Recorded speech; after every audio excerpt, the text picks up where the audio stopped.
சிவா திருச்சிற்றம்பலம் இறைவனம் என்னையும் ஒரு பொருளாக்கி நாய்ச்சியை ஏற்றுவிட்ட என் ஆசார் பேசி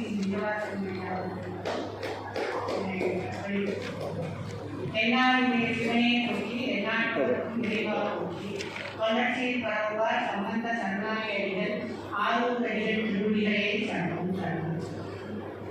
தந்தைதாய் ஆவானும் சாரதியின் ஆவானும் அந்தமையாய் நிற்பம் நமக்காவானும் எந்தமையில் தானாகுவானும் சரணாகுவானும் அது போனாகுவானும். அடியேற்றது இந்த பகுதியில் தான் நான் பிறந்தேன். இங்கிருந்து ஒரு 15 கிலோமீட்டர் பக்கத்தில் கரம்பக்குறிச்சிங்கிற இடத்துல தான் நான் காலத்தில் மூணு போயிட்டேன். அப்போது விட்டு போயிடுறோம் நைட்டில்.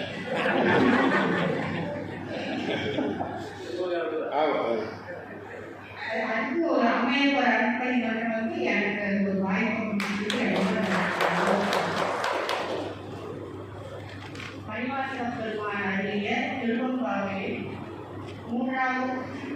திருவாசகத்தில் திருவம்பாவை பகுதியில் 3வது மந்திரத்தை பேச எனக்கு திருமணம் கூட்டியுள்ளது.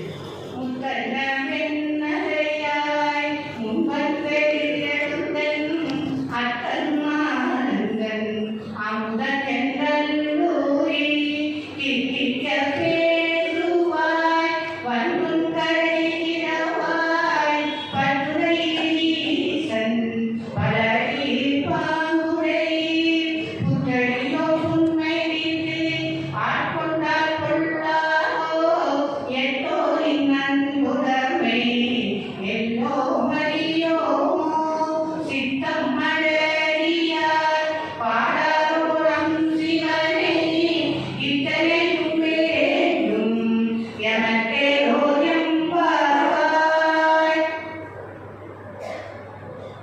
முன்னுரை மந்திரம் வேண்டி இறைவன் நமக்கு எளிவனாக வருவதை கூறுகிறது. மந்திரம் 3 அவர்கள் அன்பு செய்பவர்களுக்கு இறைவன் எவ்வாறு பயன்படுகிறார் என்று மணிவாசக பெருமான் கூறுகிறார். இதில் சொற்பொருள் அண்ணன் என்றால் போன்ற, வெண்ணகையாய் என்றால் வெண்மையாய் உடைய பெண்ணே, அத்தன் என்றால் தந்தை, ஆனந்தன் என்றால் இன்ப வடிவானவன், அமுதன் என்றால் அழிவற்ற கடவுள், அன்னூரி என்றால் வாய்மூடி, கடை என்றால் வாசல், பற்றுடையீர் என்றால் அன்புடையவர், பாலுடையீர் என்றால் நட்புடையவர்கள், குத்தடியோ என்றால் புதிய அடியார், கொள்ளாதோ என்றால் தீமை ஆகிவிடுமோ தெளிவுரை. முத்து போன்ற தெளிவுடைய பெண்ணே, முந்தைய காலத்தில் நீ எழுந்து எங்களுக்கு எதிரே வருவாய். வந்து அத்தன் ஆனந்தன் அமுதன் என்று வாய்மொழி இனிக்க பேசுவாய். இது தூக்கம் என்பது அறியாமை, உயிரெழுப்புவது என்பது ஞானம். இப்போது நீ உறங்கும் அறையில் கதையை கிழவாய் என்று உயிரெழுப்ப வந்த பெண்கள் சொன்னார்கள். அதற்கு அந்த பெண் பதில், நீங்கள் இறைவனின் பழைய அடியார்கள், இறைவனே அன்பு உடையவர்கள், எனக்கு நட்பு உடையவர்கள், புதிய அடியார்களாகிய எங்கள் மேல் குற்றம் நீக்கி அன்பு கொண்டால் என்ன தீர்வுவது என்று கேட்கிறார். எழுப்பு வந்தவர்கள் ஒரு குருமாறி வர்றாங்க. நீங்கள் உன் அன்புடன் எப்படிப்பட்டது என்று எங்களுக்கு புரியவில்லை. தூய அன்புடையவர்கள் சிவனை பாடாமல் இருப்பார்களா? உன்னை உயிரெழுப்ப வந்ததற்கு எங்களுக்கு இதுவும் வேண்டும், இதற்கு வேண்டும் வேண்டும் என்று கூறுகிறார். வேட்பவரை முத்தன்ன வெண்ணகையார் உயிரெழுந்தவுடன் பல்விலைக்கு திருநீர் அணிந்து கொண்டு வந்ததாக பெண்கள் காட்சி அளிக்கிறார்கள். இதில் 8ஆம் நூற்பாவை சிவஞான போதத்தில் ஐங்குட வேடரின் ஐந்தனை தமுதல் குருமாய் தவத்தினை உணர்த்தவிட்டு அந்நியம் இன்மையில் அறங்கள் செய்மையை எழுதுள்ளது. இதில் திருநீர் என்பது குருவை குறிக்கும். முன் கடந்த ஆண்டு மார்கழி மாதம் அல்லது நாங்கள் எழுந்து வருவதற்கு முன்னால் என் அக்கன் என்று சொன்னது உணர்த்திக் கொண்டிருப்பவரின் சிறப்பு உரிமையை காட்டுகிறது. ஆனந்தன் இறைவனின் இன்ப வடிவத்தை காட்டுகிறது. இதை மாணிக்கவாசக பெருமான் திருக்கோத்துண்டியில் ஆனந்த தேன்சுவையும் குறிப்புடையானே சென்றுவாய் கோத்தும்பி என்று கூறுகிறார். அத்தன் என்று சொன்ன பிறகு ஆனந்தன் என்று சொன்னதையே அத்தன் என்று இறைவன் தந்தை என்றால் நாம் எல்லாம் அவனுடைய பிள்ளைகள். தந்தையாகிய இறைவன் சிவன் அழியாதவன், அவன் தரும் இன்பமும் அழியாதது. உலகிலா ஆனந்தமாய தேவையை துருக்கி என்று பிடிப்பதற்கில் மணிவாசக பெருமான் கூறுகிறார். நினைவதும் காண்பதும் பேசுவதும் எப்போதும் அனைவரும் உள்நக ஆனந்த தேர்ச்சியும் குறிப்புடையாளுக்கே சென்று போர் தும்பி என்று திருக்கோதும்பியில் நம் உள் நரம்புகள் எல்லாம் உருக வேண்டும் என்று கூறுகிறார்.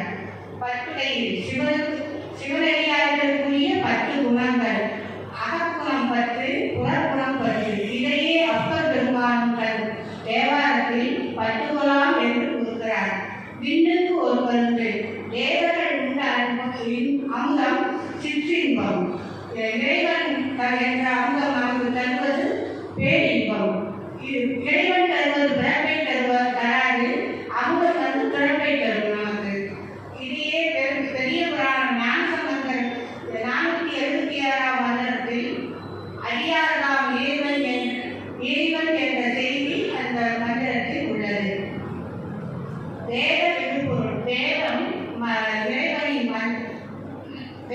மந்திரத்திற்கு இதயம் போன்றது. அதையே வேதம் 4 மென்பொருள் ஆனவன் என்று சில இடங்களிலும் ஆகமத்தில் பல இடங்களிலும் சிவனே மேலானவன் என்று சொல்லப்படுகிறது. வேதம் அபரஞானம், கண் பரஞானம்.